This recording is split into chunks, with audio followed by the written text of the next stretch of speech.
Hello दोस्तों, क्या हालचाल। आशा करता हूँ कि आप सब अच्छे होंगे। आज का जो मेरा टॉपिक है वो बहुत ही मज़ेदार और इंटरेस्टिंग टॉपिक है और इस टॉपिक से आपको ज़रूर अपनी ज़िंदगी में फ़ायदा होगा। और टॉपिक का नाम है ज्योतिष से लाभ पाने के 4 अचूक तरीके and how to get benefit from the astrology. ठीक है। स्टार्ट करने से पहले मैं आपको कुछ बेसिक चीज़ें ज़रूर पता होनी चाहिए ज्योतिष के बारे में, क्योंकि मैं इसमें कुछ डिस्कस करने वाला हूँ। तो उसमें आपको 4 चीज़ें ज़रूर पता होनी चाहिए। आपको लग्न का ग्रह और आपका लग्नेश क्या है, आपका उच्च का ग्रह कौन से हैं, आपके नीच के ग्रह कौन से हैं, ठीक है, और आपकी महादशा का ग्रह कौन सा है। आपको 4 चीज़ें पता होनी चाहिए। ठीक है। जो आप ज्योतिष पढ़ते हैं, आप जो यूट्यूब वीडियो देखते हैं कि मेष राशि में ये हो जाएगा या कुंभ राशि में ऐसा हो जाएगा, इस लगन में ऐसा हो जाएगा, तो अभी इंडिया की पॉपुलेशन 150 करोड़ है। तो अगर मेष राशि में होंगे कम से कम 12 करोड़ लोग होंगे। तो ऐसा तो नहीं कि 12 करोड़ लोगों के साथ एक जैसा कुछ हो रहा है। तो आपकी जो एक्चुअल जन्मपत्री है उसके हिसाब से ही आपकी दशा और दिशा तय होती है। जेनरिक कुछ नहीं होता। जेनरिक तो केवल एक डायरेक्शन है, उसमें से भी बहुत रेयरली मोटा मोटा कुछ आपके साथ हुआ तो हुआ, बट आपकी जो अपनी कुंडली है उससे ही सारी डायरेक्शन तय होती है।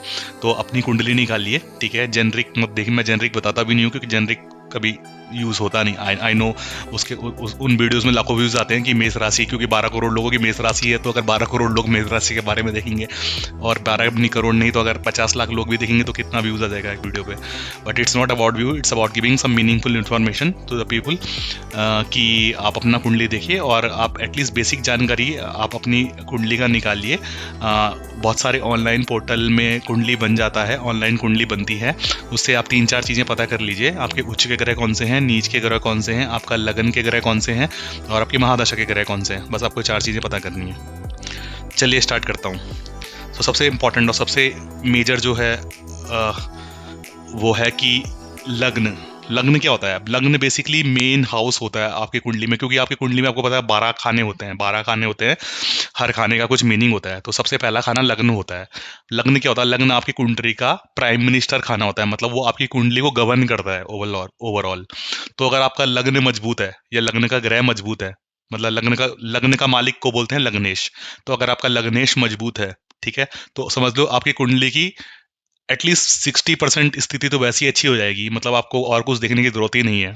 लेकिन अगर अगर आपका लग्न कमजोर है या लग्न में नीच नीच का ग्रह बैठा है या लग्नेश नीच का है, तो हो सकता है कि आपको प्रॉब्लम आए। लेकिन आप उनको ओवरकम कैसे करेंगे? तो वही आपको सबसे पहले आप कोशिश करिए अपने सब पहला पहला उपाय, कुछ भी मत करिए, पहला उपाय यही करिए, अपने लग्नेश को मजबूत कीजिए। पहले लग्नेश को कैसे जानिए? तो सपोज अगर आपका मेष लग्न आता है, मतलब पहले नंबर का खाना मेष राशि पड़ता है, तो आपको देखना है कि मंगल कहाँ पे बैठा है। ठीक है। तो मंगल आपका लग्नेश हो जाएगा। जहाँ पे मंगल बैठा है आप उसका रेमेडी कीजिए। तो अगर आप सपोज आपका मेष लग रहे हैं तो आप मंगल की रेमेडी कीजिए। मंगल की रेमेडी क्या होती है? बस सिंपल, वेरी सिंपल। आपको हनुमान चालीसा का जाप करिए, हनुमान जी की पूजा करिए। ठीक है। लाल रंग धारण कीजिए। ठीक है। आप चाहे तो रत्न मूंगा पहन सकते हैं, लेकिन आपको रत्न पहनने से पहले बस एक चीज़ देखना पड़ेगा कि आपका ग्रह नीच का है या उच्च का है। तो मैं नीच के ग्रह के रत्न को मना करता हूँ। तो नीच के ग्रह के रत्न मत पहनिए, हमेशा उच्च के ग्रह के रत्न को पहनिए, क्योंकि अगर नीच के ग्रह के रत्नों को आप पहनेंगे तो उसका इफेक्ट और नेगेटिव हो जाएगा। ठीक है। लेकिन आप पूजा मंत्र और ये सब कर सकते हैं। आप फास्टिंग कर सकते हैं ट्यूसडे की। ठीक है। आप मंगल की पूजा कर सकते हैं, आप हनुमान जी की पूजा कर सकते हैं।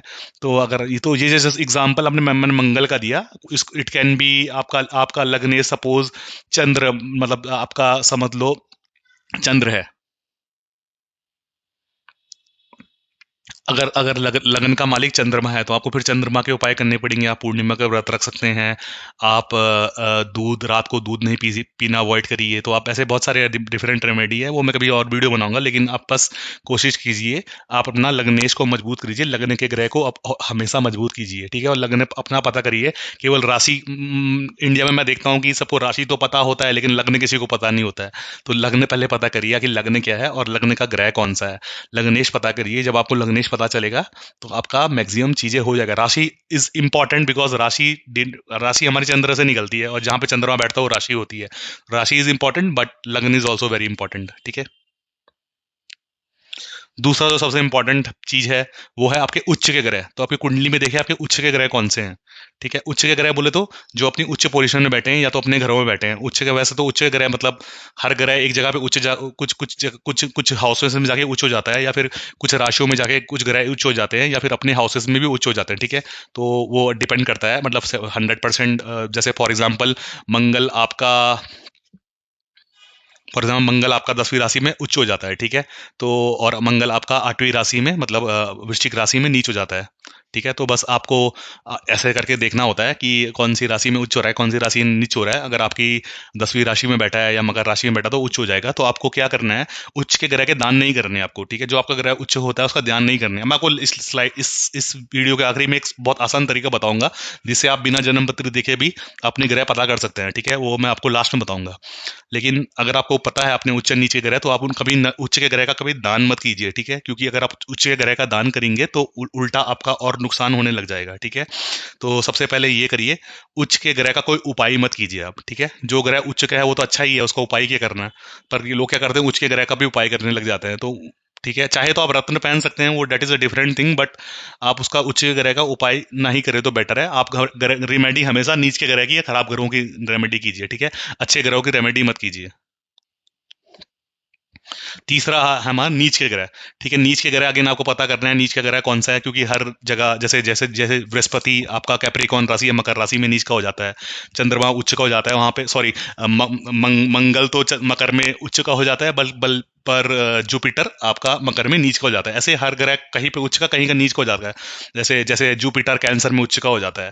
ठीक है, इसका भी मैं आपको लास्ट में बताऊंगा कि आपको बिना इसका की भी कैसे पता करेंगे, बट ठीक है।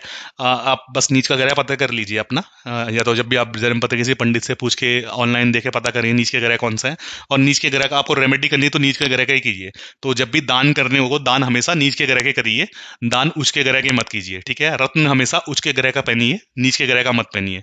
रत्न पहनने से पहले और भी कुछ देखना पड़ता है, जैसे कि वो आपके मारक स्थान पे है या कारक स्थान पे है, ये देखना पड़ता है।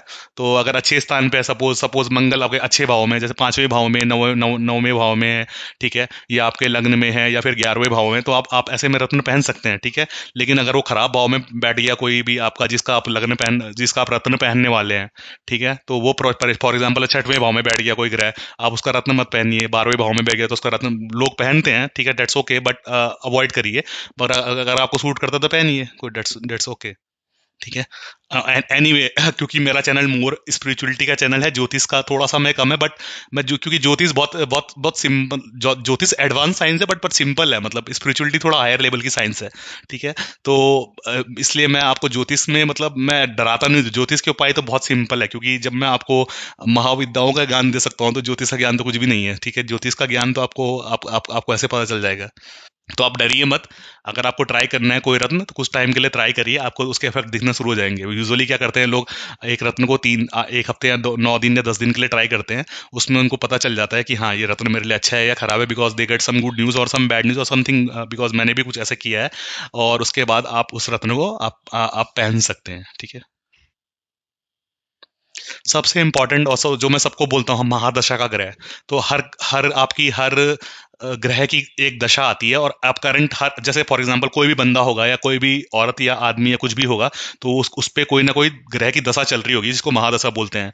तो हर हर जैसे राहु की दशा 18 साल की होती है, ऐसे हर ग्रह की दशा कुछ कुछ साल की होती है। जैसे जैसे वीनस की दशा भी आपकी ऐसे ही 20 साल के आसपास होती है। ठीक है, तो हर ग्रह की जैसे कुछ दशा होती है, तो आप अपना ग्रह का महादशा का ग्रह पता करिए, और उसके बाद उसके आप रेमेडी कीजिए। ठीक है, अभी आपको रेमेडी कैसे करना है, उच्च का नीच का, तो या तो आपका महादशा का ग्रह उच्च में हो सकता है या वो नीच का हो सकता है। ठीक है, अगर उच्च का है तो मेरा उच्च वाली स्लाइड फॉलो करिए, और अगर वो नीच का है तो नीच वाली स्लाइड फॉलो करिए। फॉर एग्जाम्पल अगर नीच का है तो उसका रेमेडी कीजिए, दान कीजिए। उच्च का है तो उसका रेमेडी मत कीजिए। ठीक है, उसका रहने दीजिए। और दूसरा आपको पता भी चल जाएगा, बिकॉज कई बार क्या होता है, जैसे आपका एक महादशा का पीरियड आया, तो उस पीरियड में आपको पता चल जाएगा आप बहुत ज़्यादा कष्ट झेल रहे हैं या फिर आपको बहुत परेशानी हो रही है, तो समझ लो वो नीच का ही है या वो ग्रह खराब ही है।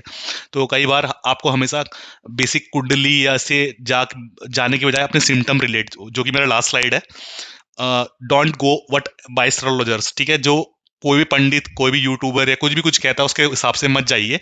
आप अपने सिम्टम्स खुद से चेक करिए। फॉर एग्जाम्पल, आपका एक साल खराब जा रहा है, मतलब इस साल में या तो आपकी मुंठा खराब है, ठीक है, या तो आपका महादशा खराब है, या आपकी अंतरदशा, कुछ तो खराब चल रहा है, तभी तो आपका साल खराब जा रहा है, ठीक है, आपका कुछ काम नहीं बन रहा है, आपका आपका जॉब नहीं लग रहा, आपकी शादी नहीं हो रही है, मतलब कुछ तो प्रॉब्लम है। तो आप देखिए कि आखिर किस किस, मोस्टली ये केवल एक ग्रह से हो रहा होगा, ऐसा नहीं कि सारे ग्रह ही खराब हो रहे होंगे, बट एक ग्रह जिसकी मेजर दशा चल रही है, मेजर महादशा चल रही है, उसका वो उससे खराबी हो रही होगी।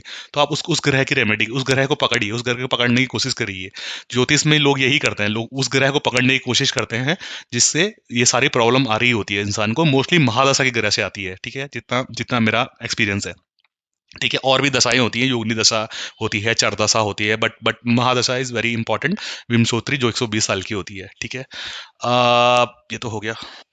दूसरा, आप अपने सिम्टम्स को रिलेट करिए, ठीक है, अपने ग्रहों के हिसाब से। तो जैसे आपका आपका बार बार जॉब छूट रहा है, या आपके जॉब में प्रमोशन नहीं होता है, या कुछ नहीं होता, मतलब आपका सूर्य बहुत हद तक खराब हो सकता है।